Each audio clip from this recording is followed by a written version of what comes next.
Hello, today I'd like to show you my Fuji X-E2 with the 23mm f1.4 lens.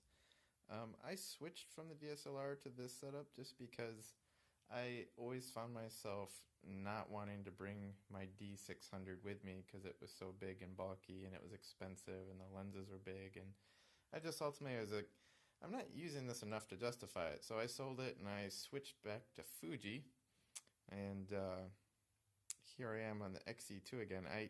For me, I don't know if deep down inside I'm a hipster, but I really dig the metal construction. I mean, the retro looks. I like the metal dials. I mean, it's actually a fun camera to use. Image quality wise, it's as good as anything I've used. I mean, I will say, the D600, when you turn the ISO up past 3200, it really starts to walk away, but if you know what you're doing, you can kind of work around that by using flash or just maximizing what light you have available. So it's not been a huge issue. The thing probably my favorite thing about Fuji that keeps me from going to, say, Nikon or Sony or Pentax is the Fuji lens lineup is very premium, but they're pretty affordable too. I bought that 23mm around Black Friday for $6.99.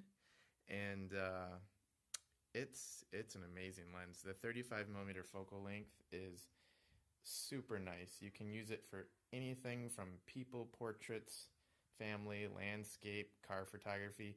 I just started using it for video, and Fuji's not known for good video, but I'm pretty happy with the image quality. Sound and things like that I'm not so sure about yet. I'll talk more about that as I get a working microphone adapter. So anyway, on this camera you'll see you have over here you got your exposure, your shutter release button, you got a Wi-Fi button, shutter speed. I really like this pop-up flash. Let me see if I can get around there.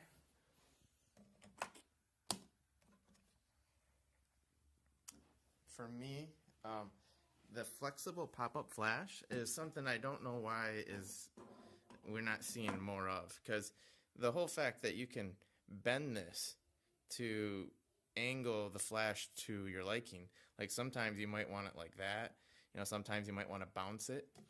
It's really cool that you can do that. The flash is not very powerful, but the Fuji does an amazing job of properly exposing an image when you do use it. My D600 was probably the worst flash experience I've ever used, which is sad because it probably should have had the best flash system. Now, I've never used external flash, so I'm just talking direct onboard. But the D600, I struggled to get it to expose an image properly whenever I used the flash. So there's that. But yeah, the build quality of this camera, I mean, the look and feel, it's fun to use. The lens lineup is amazing. I will say, when you have an f1.4 lens, it makes the camera so big that it's, again, not pocketable, and I find myself not bringing it with me.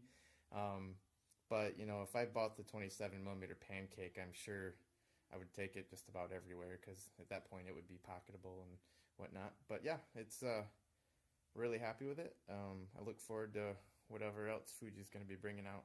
If you have any questions or comments, just let me know.